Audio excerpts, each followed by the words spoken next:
Good afternoon, listeners. Oh, good morning, listeners, wherever you may be, and welcome to another Candid Coffee. And today I'm having Candid Coffee with Sandra D'Souza. Now, let me tell you a little bit about what is making me so excited today to speak to Sandra. Apart from the fact that she just told me that she has had the most incredible International Women's Day run, which I thought was amazing, and we're going to hear a little bit about that.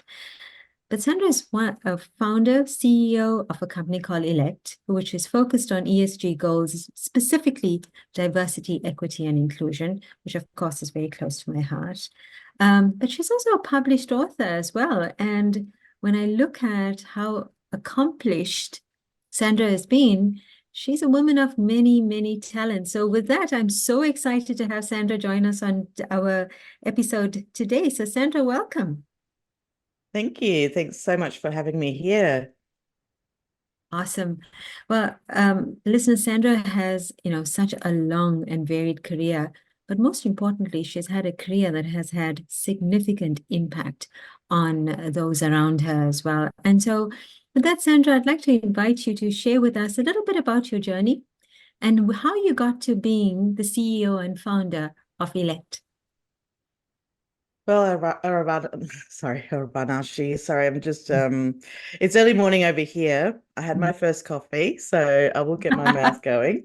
Um I mean, how I got my career journey over here is certainly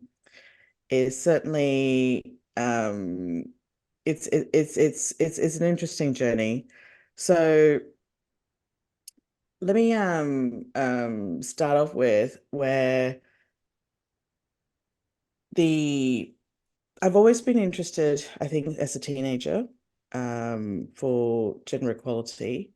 I was very much been the oldest of three daughters, and very much I see that as a girl that I could do anything. Went to girls' school, and very much how I thought that as a girl you could do anything. And then as life progressed, um, you learn how much that's not the case. Mhm.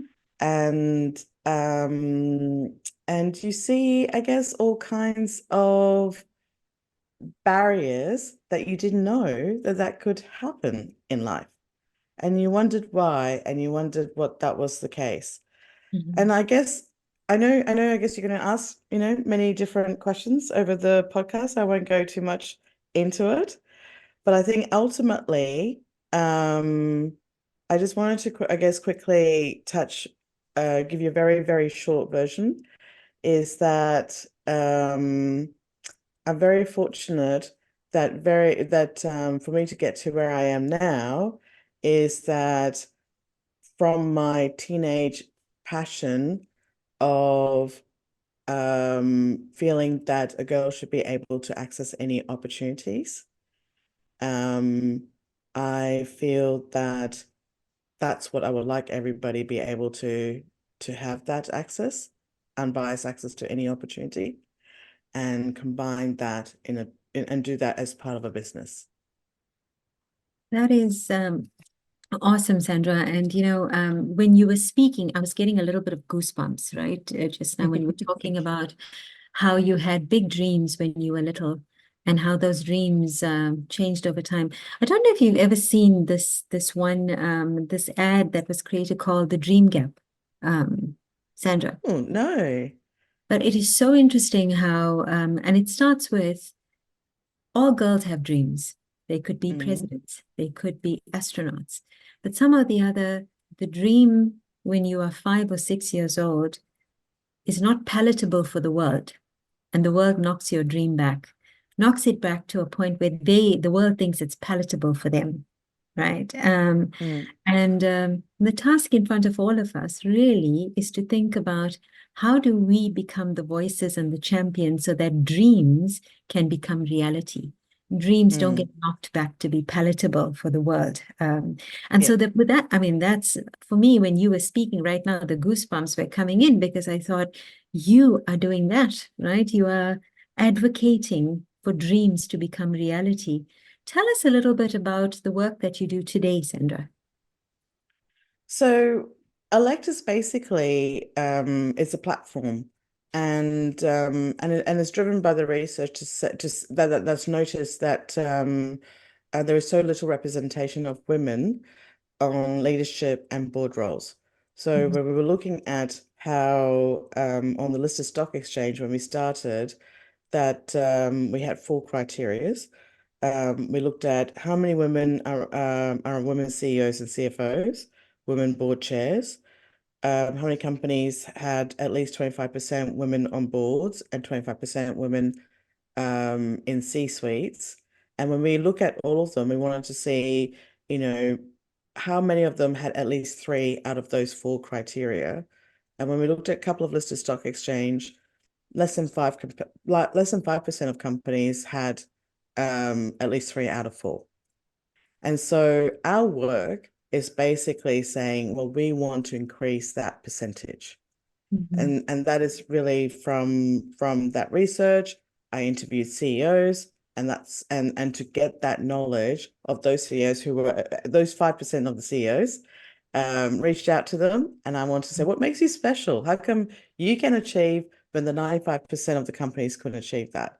And wanted to find what were the similarities out of those, and put that in the book so that I could share that knowledge. Right. We've developed, bias tests to see where is that unconscious bias that sits in each one of us.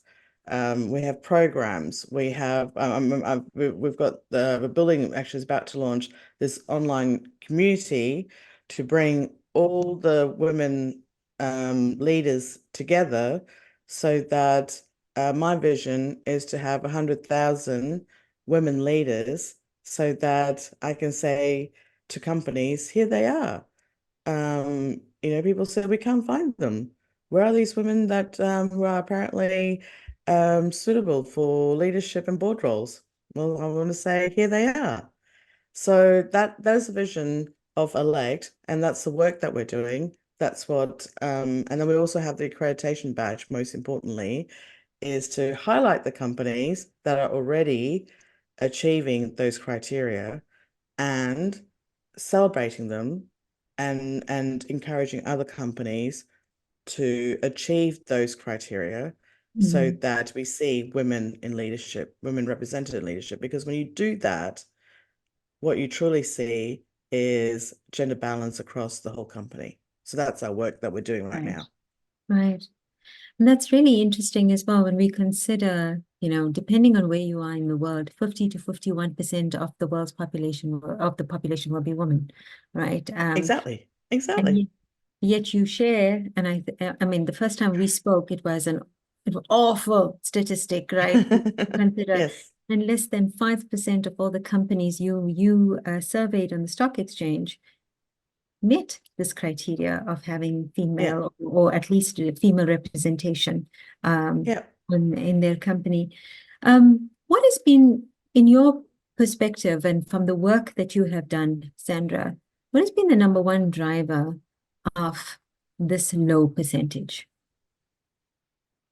Well, I would say, okay, the number one driver, I call it it's unconscious bias, but I call it unintentional bias. Mhm. Unconscious bias, which is a term that a lot of your listeners may have heard. And I call it unintentional bias because I believe that it's something that people are not deliberately discriminating women. I think in a lot of countries, so we talk about mourning here, and I guess the reason I'm struggling, the first your first question and talking, is because I'm based in Sydney, Australia, so I'll give a little bit of Australian references here. And there are no laws, and it's the same in US where you're based. There are Mhm. no laws, um, and I'm talking about workplace opportunities, let's say, or because we won't go into some of the laws and the medical side, but let's just hold off on that. But there are no laws discriminating women to access opportunities, right? So women can go to universities, women can go to school, women can go and get a job. And so technically there is, equality, there's equal opportunities that they can access. So why are we seeing data? Why are we seeing statistics that are showing this gap? Why do we have gender pay gap? Why do we see gaps in leadership roles? Why do we see gaps, compared to managerial and non-managerial roles when it comes to gender? And by the way, I know that we're talking at, men and women in the broader sense, and I will say I recognize the LGBTQ plus. So I'm just not, not saying that we're not recognizing that, but for the work, I'm just using the broader categories to to take care of, like, to help try to at least get the rest of the world aside from just looking at men. So we have these gaps, and that's because the biggest driver is that we have this unconscious bias. And when you look at from how the organizational structures, the 9 to 5, a lot of it is stem from the historical basis of how work was developed, that men were going to work, women were staying at home looking after the kids, and it hasn't evolved that much. And so until we take into account that when we have the biases with what we assume the roles of what we do, what we assume how women should perform, how men should perform, what they're capable of doing, what they can't do, like your examples of what kids dream about, and then I'm being told what they can't do. All of that are all biases. Until we remove that, or we address that, and we take away telling kids that they can achieve anything, and say, yes, you can be an astronaut, and allow them to, whether it's at home, whether it's at school, whether it's at work, that they can achieve whatever that they can achieve, and not limit them because you don't tell them because you're a woman, you don't have the strength, you don't have this, because you have to make babies, all of that. You take those limitations away, and you create an environment that allows them to be able to be a parent, be at work, do what needs to be, have a family, be a carer, all of that. Then you see the balance, and you see these sort of opportunities being able to be allowed for them to take on. Does that Yeah, make sense? Sorry, I know it's a totally. very, very broad topic, but so I can go into the specific, but when you're talking about like that one driver, there are Yeah. specifics that be addressed, but I guess that's kind of like what I'm yeah, on a very, very broad generalized level. No, and it makes total sense, right? Because these biases are carried by everyone, women included, right? Yes. Carry Oh these, yes. Oh yes. We all carry it. all carry Yes. these biases. And, well, I was just reflecting as you were speaking as well around this institutionalized bias that we all carry, right? Mm. It's in us, and how it materializes at times. Because, I mean, you spoke about your work being about leadership and board roles, right? So how Yes. do we work on these two things? You think about some of how this may play out, as in women will need to demonstrate the experience and the expertise in order to get a role, whereas a male candidate may exhibit potential to get a role, Mm. right? Mm. And so these biases play out in how we view Yeah. individuals, and it's a double Yeah. whammy as well, because women may not have been given the chance to gain that expertise and experience that you are measuring them against Yes. as Yes. well. Yes. So makes total sense, Sandra, in terms of the institutionalized bias that exists across genders and across communities, right? And do you know what? And do you know what? I would recommend sometimes to watch reality programs, Yes. just to see how people behave. And you're so right that we can't always criticize how men behave, because women are just as guilty as men.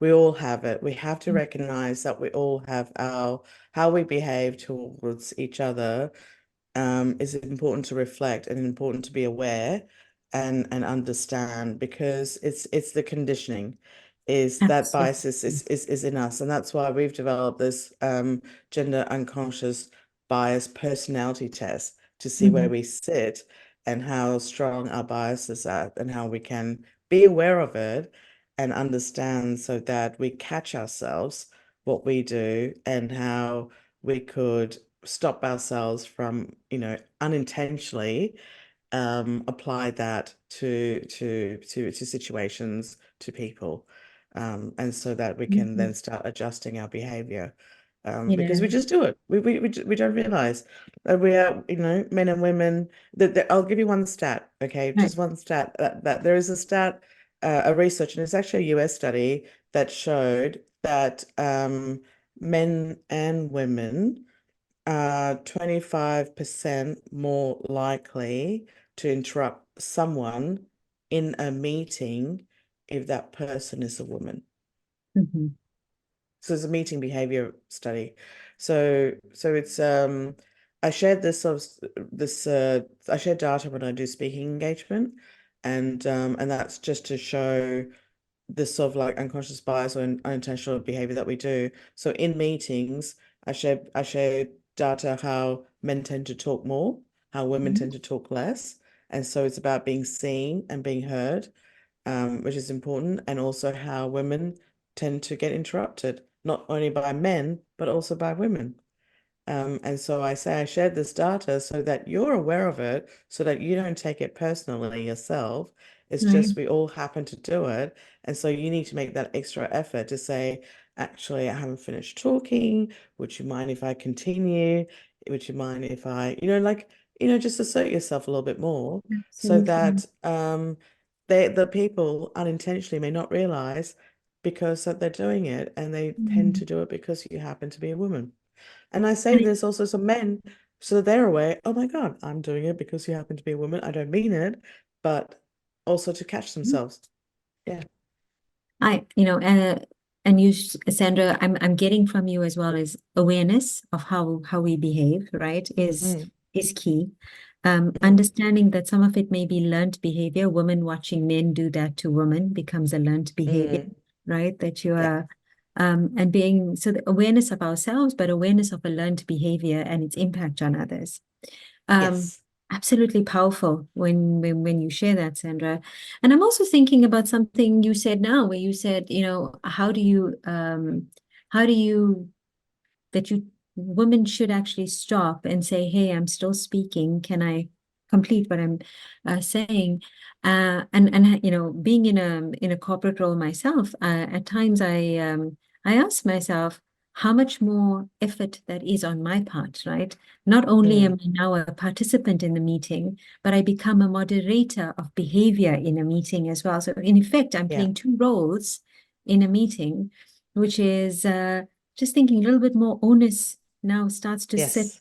on the other Yes. on you versus the people that are actually doing the interrupting, right? Absolutely. Not only just on you, and this is also important in a board meeting, when you Mhm. think about it. But I would also put the onus on the chair, on the guys in the room. Right. I say Right. this because it's really important for the men in the room to advocate for the women. It is so powerful when we have male champions in the room. Right. I think I see a lot, I meet a lot of good men, and I call them male champions. They go, "What do you mean?" And I say, "Well, male champions are just as important as women advocating for gender equality. Male champions are so powerful in the gender equality space because Mhm. other men do listen to them." And Right. so when male champions exhibit good behavior in a meeting room, especially in a boardroom, other men follow.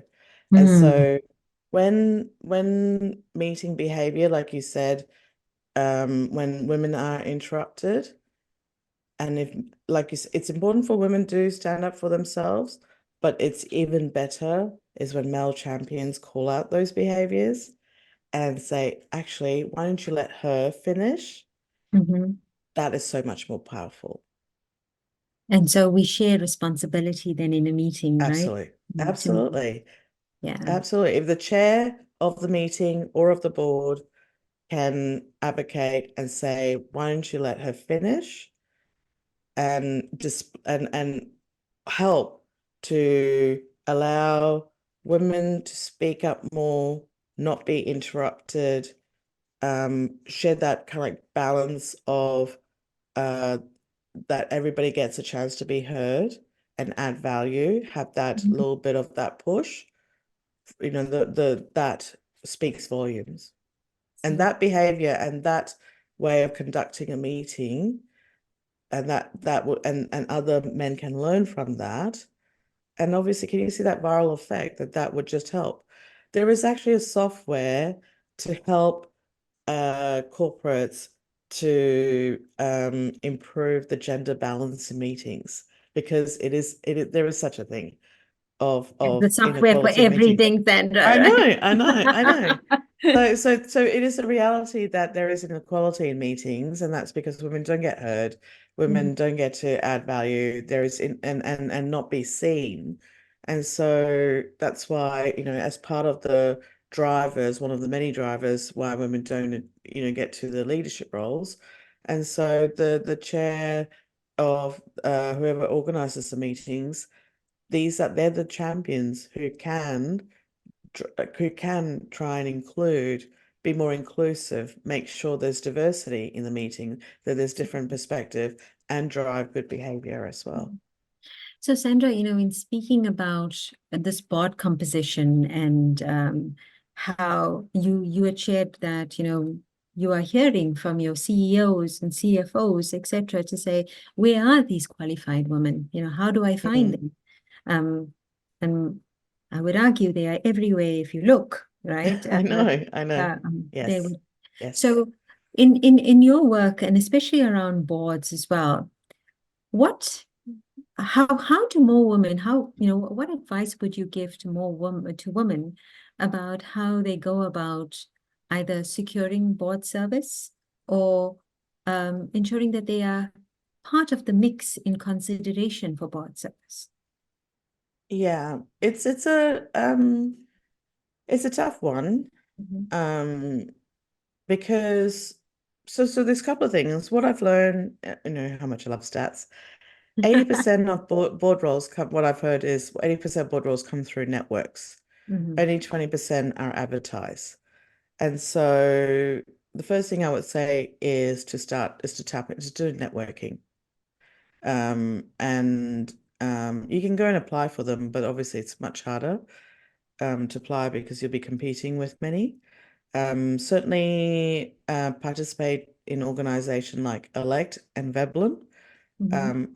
I am, and not just trying to do a plug here, but I love Callum's work. I've known him for a few years, and known him before Veblen, and he's a male champion, Yeah. and he believed in, and he did do diversity in board before it became a popular thing.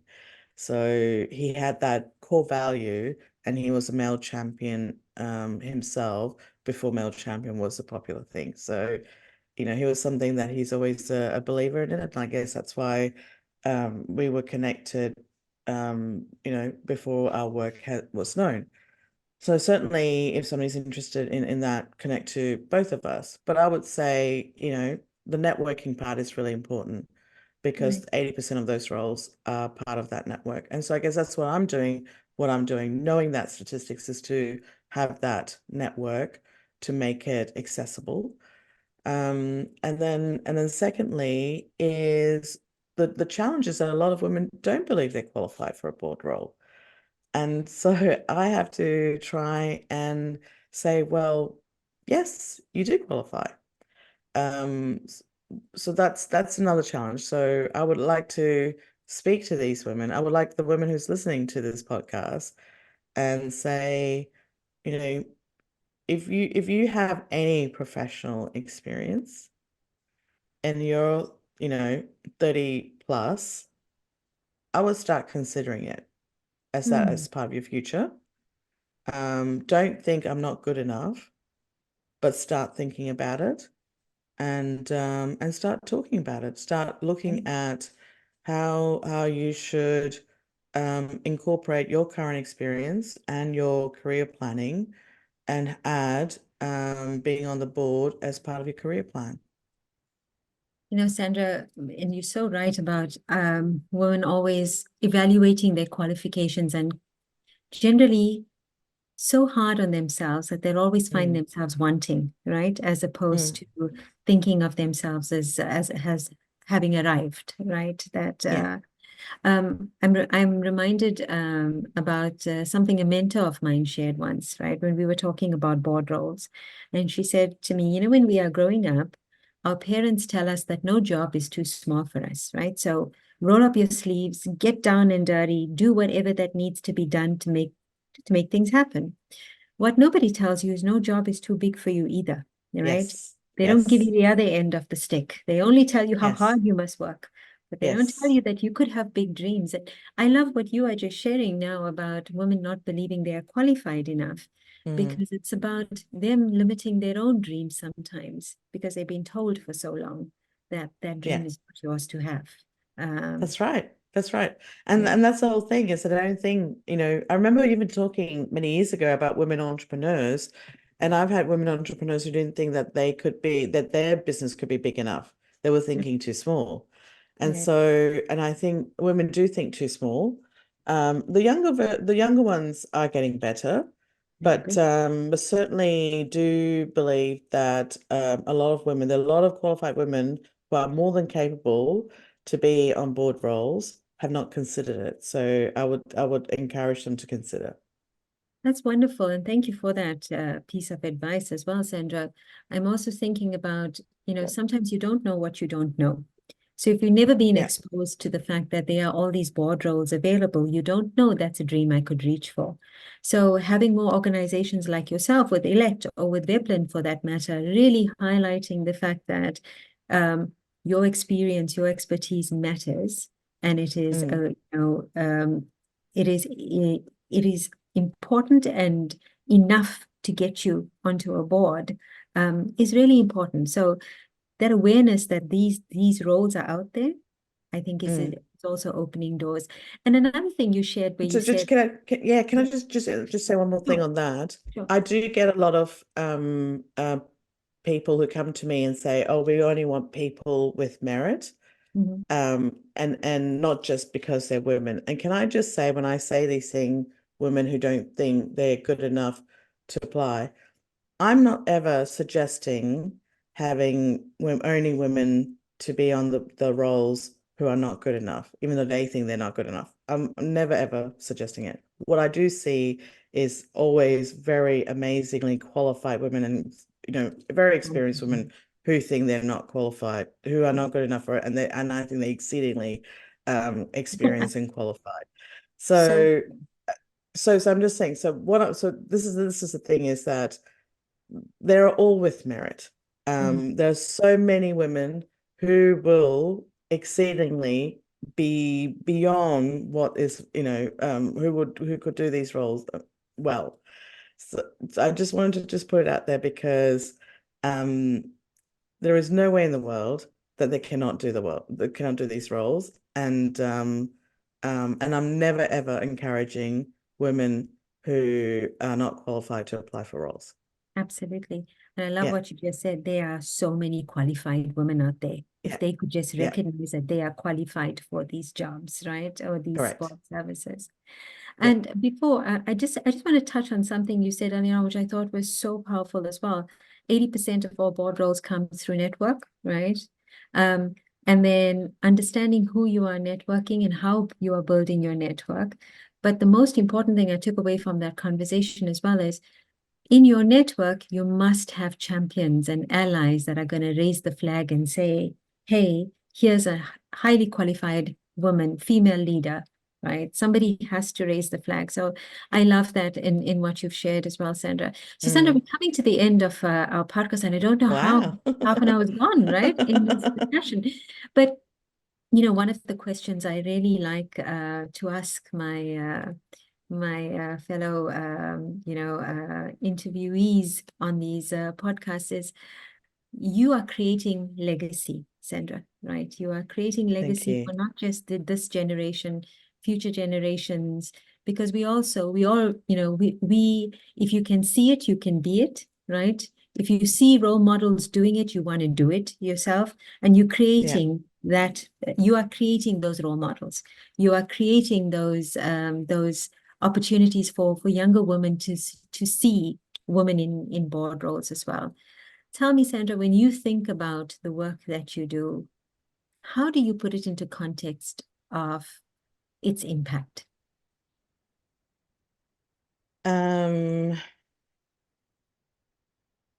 it's how do I put it into its impact? I guess I I really I really want to see, I guess it takes that point that you said at the beginning of the podcast early on, that the population is made up of 50% women. And and the harmony, the balance of the world really is when we work together. And that is really, I think, maybe I don't believe this, I'm being naive about it. I have had people who told me that it's impossible to see equality. And maybe I'm overly optimistic, maybe I'm not. But the impact and the women that I've met, the reality is that women and men are equally smart and capable and can do the roles. We do have our differences. That's the beauty of it. It's not a limitation. The beauty of it is that the differences, the different perspectives, the diversity is what brings those differences to that strength, that balance, to help find solutions, to help us grow, to help us evolve. And we need that at all levels of leadership and at all levels of corporation, governments, community, not-for-profit, mum's group, whatever, like even mum's group, sorry, mum and dad's group, but everywhere. And I see how much diverse groups make a difference. And so what I like to see is this impact is a balanced world, less wars. Yeah. And if I want to finish on this note, and I said this just the other day, I was watching, I'm a TV fanatic, okay? I don't talk about Netflix and all that sort of stuff. But I was watching a scene, and sometimes I do live in the present, and I just take that moment. And I watched a scene of a particular scene in a TV series, and it was a US professor with two of his students, kind of like a research assistant.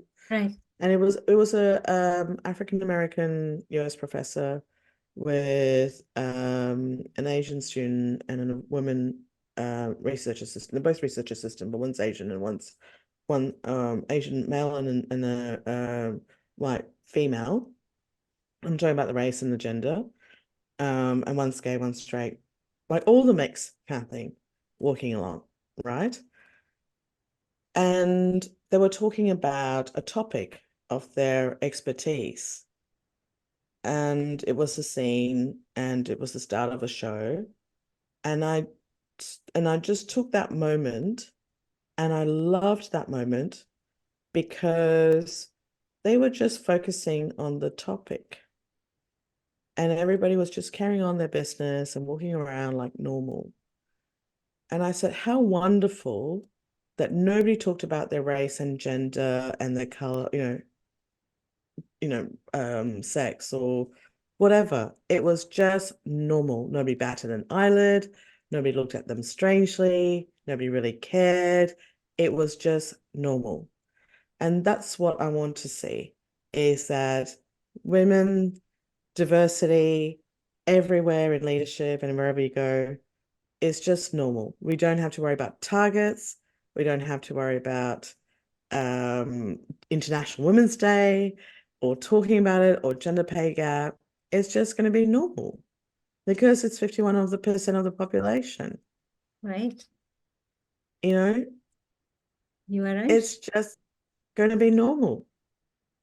And that is what we need to be at. And that this is just going to be us looking back. We're going to have a TV show like Lessons in Chemistry on Apple TV that looked at 50s, where, you know, they talk about the whole a woman scientist who was trying to be a scientist, and it's really hard because of they didn't even know what sex discrimination is, like the whole word. They didn't know about that. And think, wow, imagine those days. Like, you know, that is, I like to see normality in that way, that we don't have these conversations and that there's no, that this is all just normal. Does that And sort of answer your question?